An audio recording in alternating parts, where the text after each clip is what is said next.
Good evening बच्चों। Last time हमने chapter 14 की 14.3 एक्सरसाइज को कंप्लीट किया था और इस वीडियो में हम नया चैप्टर स्टार्ट कर रहे हैं। Chapter 15 probabilities.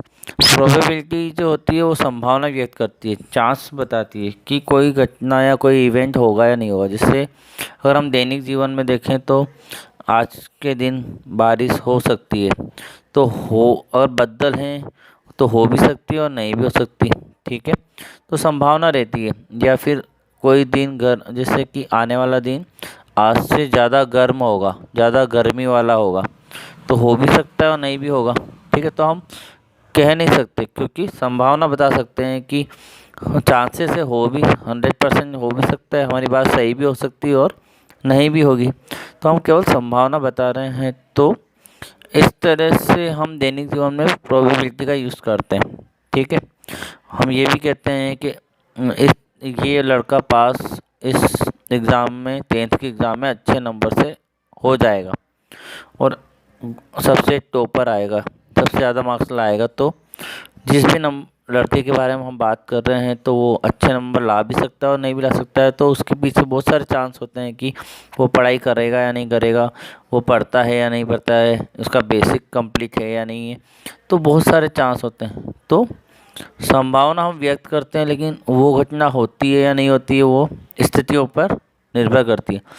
अब हम बात करते हैं प्रोबेबिलिटी की इन मैथ्स में। तो मैथमेटिक्स में क्या होता है, प्रोबेबिलिटी या कोई भी इवेंट हम कर रहे हैं, कोई भी घटना हो रही है, जैसे कि हम डाइस थ्रो कर रहे हैं या कॉइन थ्रो कर रहे हैं या कार्ड के ऊपर कोई एक्सपेरिमेंट कर रहे हैं कि कोई भी कार्ड अगर हम निकालते हैं तो वो किस तरह का रहेगा। इस तरह के जो हमारे एक्सपेरिमेंट होते हैं मैथ्स में, उनकी हम प्रोबेबिलिटी निकालते हैं। ठीक है, तो प्रोबेबिलिटी जो होती है उसकी डेफिनेशन हम देख लेते हैं, उसके बारे में आगे बात करेंगे। Probability in mathematics, probability is the numerical value assigned to the likelihood that a particular event will take place। मतलब कि मैथमेटिक्स में क्या होता है, प्रोबेबिलिटीज जो होती है वो न्यूमेरिक वैल्यू किसी भी इवेंट को दे दी जाती है या उसकी न्यूमेरिक वैल्यू बताई जाती है ना। जब वो उस प्लेस पर जो उसकी वैल्यू होगी वो हम बताते हैं।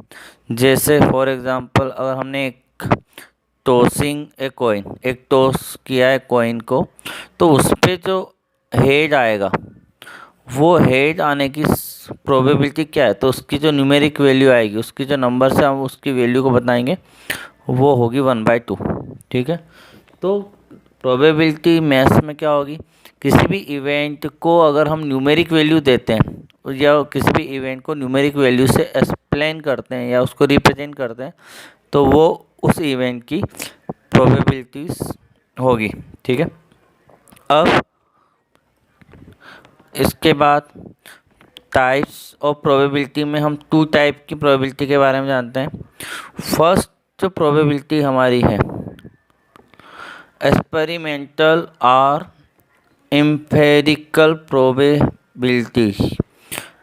एक्सपेरिमेंटल जो एक्सपेरिमेंट की बेस पे होती है, जैसे हमने 9th क्लास में जो देखे थे प्रोबेबिलिटी। 9th क्लास में हमारे पास जैसे हमने कॉइन को 1000 टाइम थ्रो किया और थ्रो करने पर एक्सपेरिमेंट में हमने देखा कि हेड जो है वो 455 टाइम आया, टेल हमारा 545 टाइम आया। तो हमने प्रोबेबिलिटी जब उसकी निकाली, किसके, हेड के लिए निकाली, तो हेड के लिए हमारी आई 0.455। तो ये एक्सपेरिमेंटल प्रोबेबिलिटी है, हमने एक्सपेरिमेंट किया था और एक्सपेरिमेंटल या एम्पिरिकल प्रोबेबिलिटी को हमने निकाला। ये हमने 9th क्लास में करा है। ठीक है, अब एक और प्रोबेबिलिटी जो होती है वो थ्योरेटिकल प्रोबेबिलिटी होती है। थ्योरेटिकल प्रोबेबिलिटी या क्लासिकल प्रोबेबिलिटी जो होती है वो रीजनिंग बेस होती है। मतलब कि उसमें बेसिक कॉन्सेप्ट, जैसे कि हम जानते हैं कि कॉइन को अगर हम टॉस करेंगे तो यहाँ पर हमारे पास उसकी जो प्रोबेबिलिटी आएगी वो हाफ हाफ चांस आएगी, उसकी प्रोबेबिलिटी क्या आएगी 1/2 आएगी। तो वहाँ पे हमने रीजनिंग का यूज़ किया कि उसकी प्रोबेबिलिटी 1/2 आएगी, वहाँ पे एक्सपेरिमेंट नहीं किया, है ना। तो थ्योरेटिकल प्रोबेबिलिटी या क्लासिकल प्रोबेबिलिटी हम 10th क्लास में पढ़ेंगे, एक्सपेरिमेंटल हमने 9th क्लास में देख लिए, ठीक है।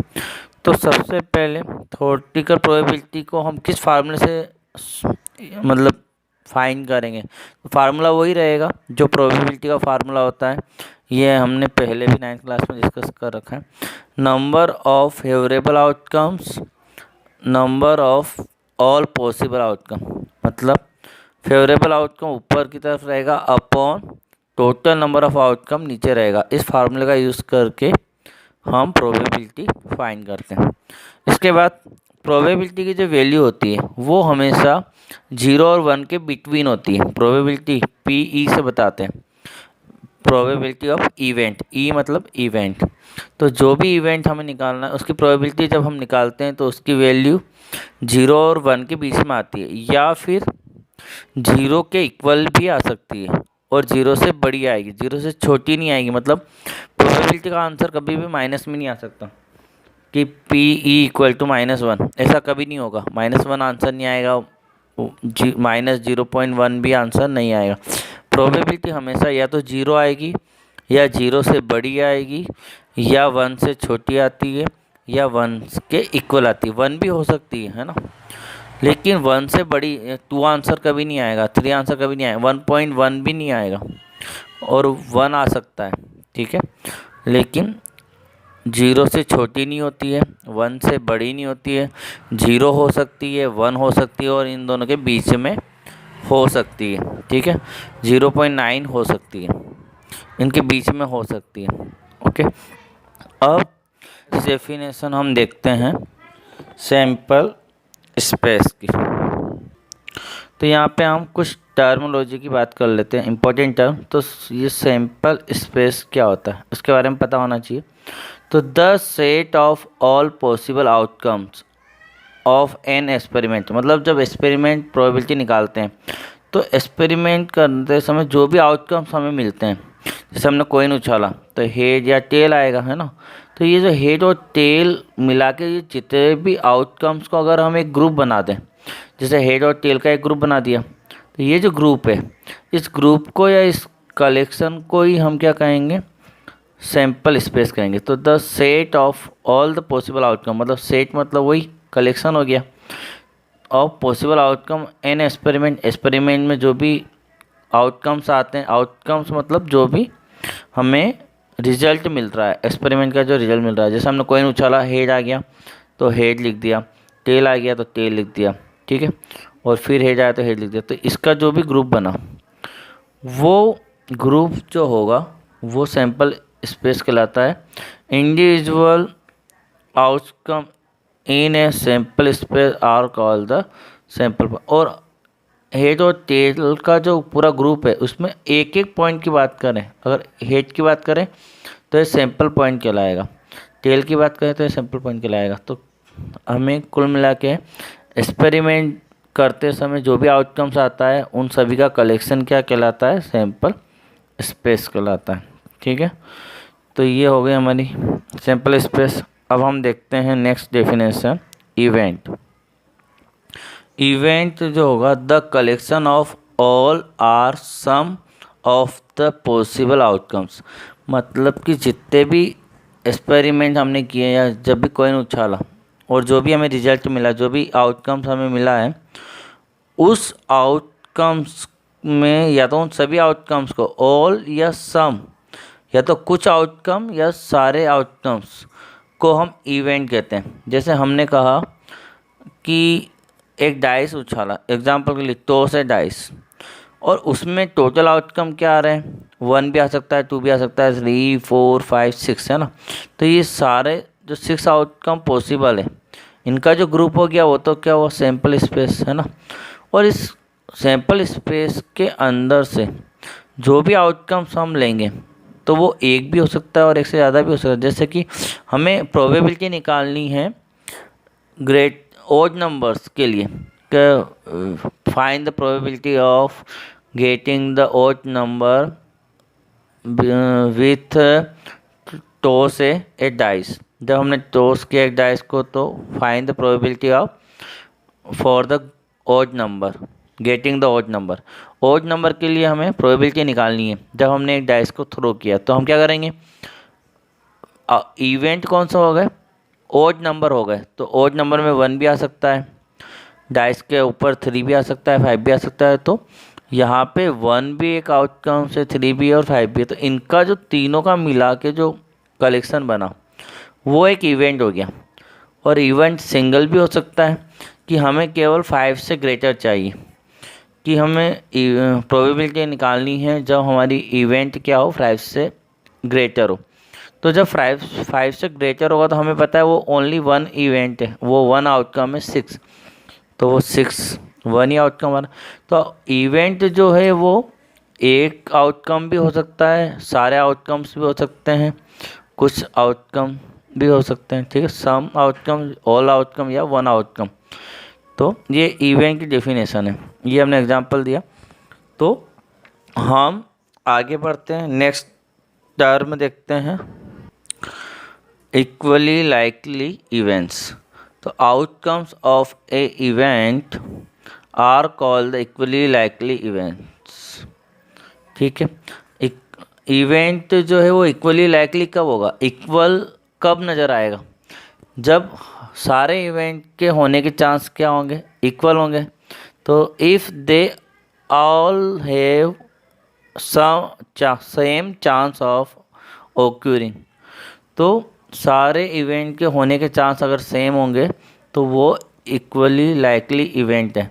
मतलब कि हमने एक कॉइन उछाला, थ्रो किया, तो हेड और टेल, आप जानते हो मैच में टॉस क्यों करते हैं, क्योंकि हेड और टेल आने के चांस क्या होता है, इक्वल होते हैं। तो जब किसी भी आउटकम्स हम फॉलो करते हैं और वहाँ पे जितने भी इवेंट पॉसिबल है और उन सभी इवेंट के होने के चांस क्या है, इक्वल है, संभावना है कोई भी इवेंट हो सकता है, तो वो सारे इवेंट जो पॉसिबल है वो इक्वली लाइकली इवेंट है, ठीक है। तो ये हमारी इक्वली लाइकली इवेंट की डेफिनेशन थी। नेक्स्ट डेफिनेशन देखते हैं। नेक्स्ट आ रही है definition impossible event. Impossible event मतलब कि जो इवेंट पॉसिबल ही नहीं है और उसकी आपको प्रोबेबिलिटी निकालनी है, ठीक है। जनरल वे में अगर हम देखें तो डाइस के ऊपर 7 आ जाए, तो डाइस के ऊपर 7 होते ही नहीं तो आएगा कहाँ से, ठीक है। तो इसी तरीके से इम्पॉसिबल इवेंट के बारे में बताया गया है, N event which can not be occur is called an impossible event. मतलब कि ऐसा इवेंट जो नहीं हो सकता उसे हम इम्पॉसिबल इवेंट कहते हैं। एग्जाम्पल है throwing a die 7 will never comes up. एक डाइस को थ्रो किया और 7 उसके ऊपर कभी भी नहीं आ सकता, तो getting 7 is a impossible event. तो गेटिंग 7, तो 7 आने का जो इवेंट है वो क्या हुआ, इम्पॉसिबल हो गया, कोई डाइस के ऊपर 7 होते ही नहीं। तो इम्पॉसिबल इवेंट की प्रोबेबिलिटी क्या होती है, तो आपको पता होनी चाहिए कि probability of an impossible event is 0। तो 0 किसकी प्रोबेबिलिटी है, इम्पॉसिबल इवेंट। तो ये आपके फिलिंग द ब्लैंक्स में आ सकता है कि probability of impossible event equal to, तो ब्लैंक हो सकता है तो 0, और पूछ सकते हैं 0 विच इवेंट प्रोबेबिलिटी, तो इम्पॉसिबल इवेंट। तो ये आपको पता होना चाहिए। नेक्स्ट जो हमारी डेफिनेशन है वो है श्योर इवेंट। श्योर मतलब कि 100% जो होती है, जो पॉसिबल है, ठीक है, 100% जो हो, 100% जो पॉसिबल है वो श्योर इवेंट की प्रोबेबिलिटी हम देखते हैं। तो an event which is certain to occur is called a sure event or certain event. तो सर्टेन इवेंट या श्योर इवेंट किसे कहेंगे, जो 100% पॉसिबल है। जैसे कि for example getting the head, तो हेड हो हेड आर टेल, तो हेड या टेल आ जाए तो या तो हेड ही आएगा या टेल ही आएगा। अगर हम कॉइन को टॉस करेंगे, एक कॉइन की बात करें और उसको टॉस करेंगे, उस पर हेड और टेल आने की बात करें, तो ये हेड आए या टेल आए, तो हेड और टेल दोनों में से एक आएगा ना, तो दोनों ही मतलब 100% होना ही है, हेड आएगा या टेल आएगा, दोनों में से एक चीज़ तो आएगी, तो वो श्योर इवेंट हो गया। इसी तरीके से एक और एग्जांपल यहाँ पे दिया है, in a single throwing of die. अब यहाँ पे डाइस का दिया है, तो डाई अगर हमने थ्रो किया, the event to get a number less than 7, तो एक ऐसा नंबर हम प्राप्त करें जो लेस देन 7 हो, तो पॉसिबल है, क्योंकि डाइस के ऊपर क्या होता है, सारे नंबर 7 से छोटे ही तो होते हैं, 1 2 3 4 5 6, तो 6 भी क्या है 7 से लेस देन, और 1 2 3 4 5 भी क्या है 7 से लेस देन, तो जो भी नंबर आएगा वो 7 से स्मॉल आएगा, लेस देन आएगा, मतलब कि इज ए श्योर इवेंट, वो एक श्योर इवेंट हो गया। ठीक है, तो probability of A sure event is 1, तो श्योर इवेंट की प्रोबेबिलिटी क्या होती है, ऑलवेज टाइम 1 होती है, ये आपको याद रखना है। तो 0 किसकी होगी, इम्पॉसिबल, 1 किसकी होगी, श्योर, और किसी भी इवेंट की प्रोबेबिलिटी क्या होगी, 0 से बड़ी, 1 से छोटी, या 0 भी हो सकती है या 1 भी हो सकती है, लेकिन 0 होगी इम्पॉसिबल की, 1 होगी श्योर की, और बाकी की प्रोबेबिलिटी 0 और 1 के बीच में होगी।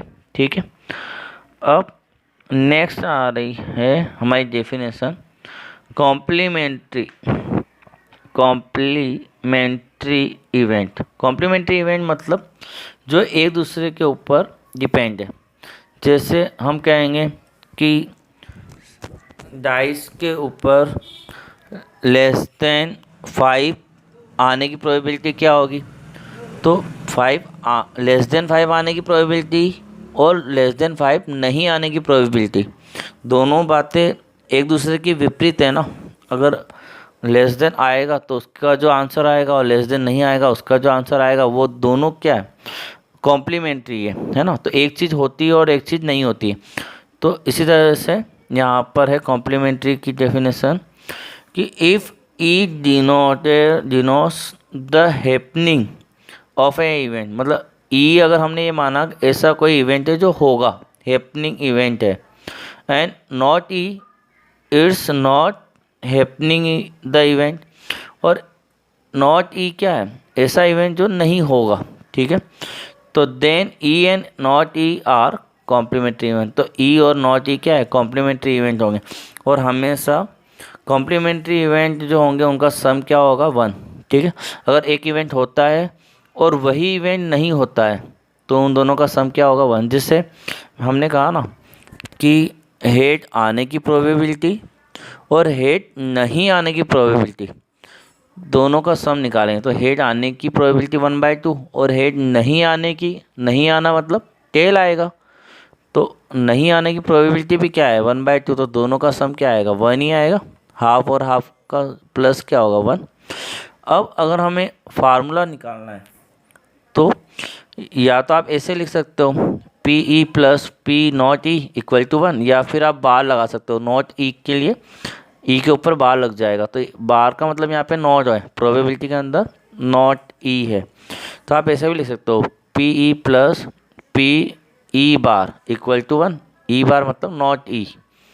और अगर कभी आपको नॉट ई निकालना हो तो क्या कर सकते हो, इस पी को आप उधर ले जाओगे, साइड चेंज करोगे तो ये प्लस का है, उधर जाके क्या बनेगा, माइनस, तो पी नॉट ई का जो फार्मूला है वो क्या बना, 1 minus P E.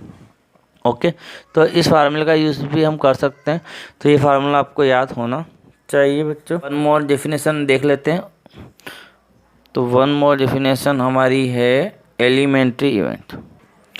Elementary event वैसे तो हमने 9th क्लास में देखा था, an event having only one outcome, अगर एक ऐसा इवेंट जिसमें केवल एक ही आउटकम होता है ऑफ द एक्सपेरिमेंट के अंदर, तो is called at an elementary event, तो उसे हम एलिमेंट्री इवेंट कहते हैं। ठीक है, फॉर एग्जांपल जैसे वन में क्या हुआ, जैसे हमने प्रोबेबिलिटी निकाली, हेड की प्रोबेबिलिटी निकाली तो उसका आंसर 1/2 आया, टेल की प्रोबेबिलिटी निकाली तो उसका आंसर भी 1/2 आया, तो केवल हेड ओनली वन इवेंट की प्रोबेबिलिटी निकाल रहा है, तो ये एलिमेंट्री इवेंट है। ठीक है, तो एलिमेंट्री इवेंट जो होगा, ठीक है, उसमें 1 आउटकम्स होगा, तो दोनों इवेंट की अगर हम प्रोबेबिलिटी निकालते हैं तो हम एक बात जानते हैं कि the sum of probabilities of all the elementary event of an experiment is 1। मतलब कि अगर किसी एक्सपेरिमेंट में सारे एलिमेंट्री इवेंट की प्रोबेबिलिटी का सम किया जाए, जैसे कि यहाँ पे पीई मतलब टेल के लिए, हेड के लिए प्रोबेबिलिटी थी, और पीएफ यहाँ पे टेल के लिए प्रोबेबिलिटी थी, है ना। आप जब बुक में ये एग्जांपल देखोगे, एग्जांपल नंबर 1, तो आपको समझ में आएगा पी हमने हेड की प्रोबेबिलिटी मानी है, पीएफ हमने टेल की प्रोबेबिलिटी मानी है, तो दोनों का सम क्या आया 1। तो ये भी एक एलिमेंट्री इवेंट की प्रोबेबिलिटी थी, ये भी एक एलिमेंट्री इवेंट की प्रोबेबिलिटी थी, और दोनों का सम 1 आया। तो एलिमेंट्री इवेंट की सारी प्रोबेबिलिटी को हम प्लस करते हैं तो उनका सम ऑलवेज टाइम क्या आता है 1। तो ये एक और चीज़ हमारी टर्म रह चुकी थी इसमें। तो हमने जो मेन टर्म है प्रोबेबिलिटी की, उन सभी की हमने बात कर ली है। फार्मूला हमने आपको बता दिया है प्रोबेबिलिटी का कि P equal to number of favourable outcomes upon number of all possible outcome. तो इस फार्मूले की बेस पर हमारे एक्सरसाइज के सवाल होंगे। नेक्स्ट वीडियो में हम एक्सरसाइज के क्वेश्चनों को सॉल्व करेंगे। Thank you very much.